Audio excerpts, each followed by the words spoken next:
Well, Tom, your points are being listened to by Maureen in New York, who's a nurse. Maureen, you were very critical of how the church delivers care, saying some people receive far better care than others. Are you not convinced by Tom's argument, which is simply that the Catholic Church, more than any other institution in the world, helps so many people, whether spiritually, with education, or with their health? Actually, I saw quite a dichotomy, and my brother recently died in a Catholic hospital, and he was on Medicaid. And I saw quite a difference in the amount of money spent, and he was in a couple of famous, I will not tell you, Catholic hospitals in New York. I also did a one-to-one with a patient who was also in a Catholic hospital in New York. I saw a great deal of money spent for patients who came in with very good coverage. When the patients actually were reduced to Medicaid or their money ran out, they were actually reduced back down to wards. At the same time, the new Pope had just been elected, and beautiful brochures were given out and given to my brother. At the same time, they were trying to throw him out because they said Medicaid was not going to pay. He died, actually. I kept him in the hospital for 3 days, and he died in the hospital. But I'm telling you, I saw such a difference, and it was such a shock to me, the hypocrisy, when you saw the statues of the saints as you came in, and the beautiful words of the Catholic Church talking about how they welcome to help the sick and the ill, and care for everybody, and the discrepancy in the way they treated patients. So, Maureen, I don't want to apologise for interrupting you, and I'm very sorry to hear about your brother, but I want to give Tom a chance to respond, because Tom, this is the accusation a number of people are making to us, which is that on principle, the way the Catholic Church wants to behave is fine, but actually the care that people receive isn't as consistent as it ought to be.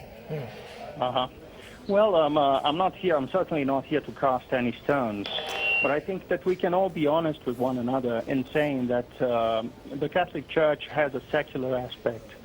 And as a secular institution, it's flawed like all other secular institutions in the history of mankind by one common factor, which is us.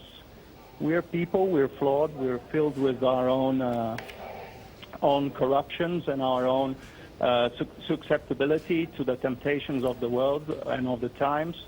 And that common factor is what flaws the secular aspect of what the Catholic Church is.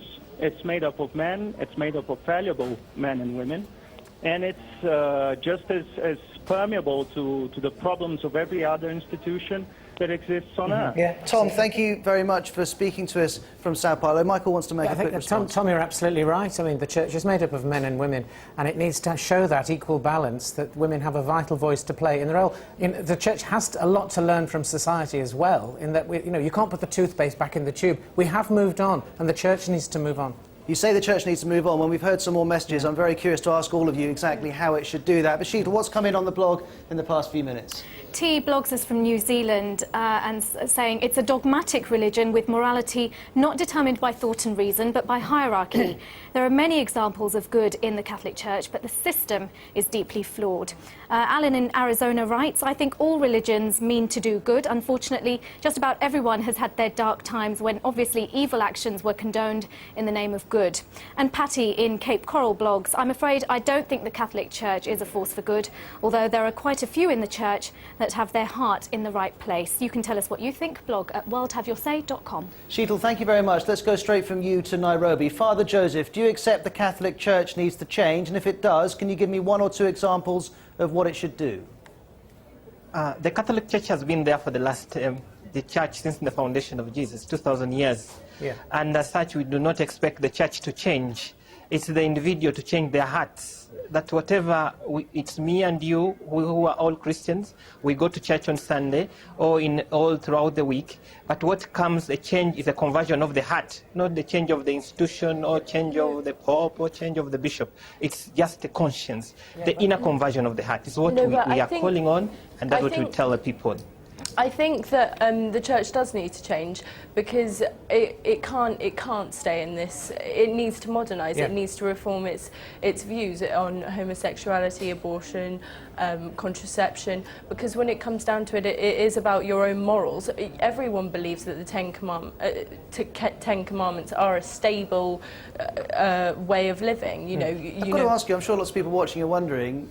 You're saying it's got to change in all these fundamental issues, and yet, as a 16-year-old, you've decided to convert to Catholicism. No, because I like the organisation, the discipline. I do like that, but at the same time, there is a kind of unfair inequality between, you know, males and females in the church. I accepted that when I converted, but it would be a good thing to change, especially to get more people to go.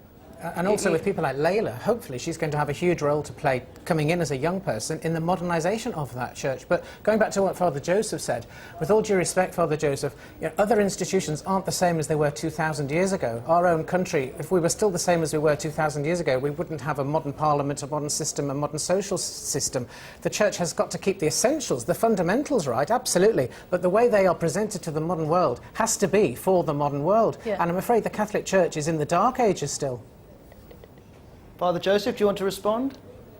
Yes, I would like to respond. The church, people may think, the Catholic Church, people may think that it's slow, but we are slow but sure. Where we have come from, 2,000 years today, there are many changes which have taken place. Yeah. And even if we need modernization, we want to change things, we better change inside of our hearts, then we can make modernization right, whereby there's not too much secularism, there's too much modernity, everything goes with the fashion. Because somebody is doing so everything, A, B, C, D, I should do it because the fashion. No. Just what is your voice telling you, your inner voice? So Father Joseph, you used a very interesting phrase. You said slow but sure. I just wonder, Anna Maria, is the Catholic Church slow but sure or slow but wrong? Does it need to change fundamentally very quickly?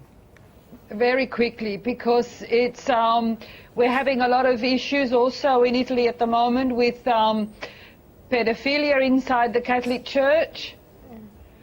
And this is already, we've got a lot of TV programs that are proving it, and the community is quite shocked and horrified. Of course. So how would you expect parents to send their children to a Catholic institution, be it a church or be it a school? Okay, when pedophilia is a big issue in the church. And I think, to be fair, Anna Maria, lots of Catholics have got in touch with us in the last week and said this is an issue which our church needs to address head on. Let's quickly ask Maureen in New York. You've spoken about the frustrations of your brother's treatment. Is there any other area of the Catholic Church where you think it needs to change soon if it's to fit into our modern world? I think when you spoke about transparency, that's a very important issue. Yeah, yeah. The Vatican is not transparent. I mean, they have cattle ranches in South America that take place in a rainforest. There is so much money, and I've seen it in poor neighborhoods, where churches are being built, and yet we need real facilities for the homeless, for the soup kitchens, and I don't see the church funding these essential needs. Yeah. And I mean, if you talk about Jesus Christ, this is not the way it should be. No, exactly. You say that's not the way it should Just what be. Maureen's just saying, there is no mechanism, it seems to me, for feeding that in where it needs to be fed from the voice of the people directly to where it needs to be heard. It's always filtered up through the hierarchy, and it's the people's voice that needs to be heard. The people's voice needs to be heard. What does that actually mean in practice, though? Well, exactly. How do you do it? I mean, in our democracy, we do it through our MPs and putting our MPs and voting and who we want in. I mean, really, if you go back to the early church, linking in with what Father Joseph said 2,000 years ago, it was the people who voted for the bishops, it was the people who voted for their leaders, and that's what should be happening now. I can see not Layla just itching secretly. to make a follow-on point. I We're do completely think- out of time later. I'm sorry. Maybe we can go onto the blog and carry this on. But thank you very much, Mike and Layla. Thanks very much to Maureen in New York, Father Joseph in Nairobi, Anna Maria in Rome, and of course Sheetal from the World Have Your Say team. It's been very good to speak to you all today. Thanks very much for all of your contributions. World Have Your Say is also on BBC Radio later. We're going to be discussing if being open about your mental health risks discrimination from friends and colleagues. You can listen to that at bbcworldservice.com from 18 hours GMT. I'll speak to you soon. Goodbye.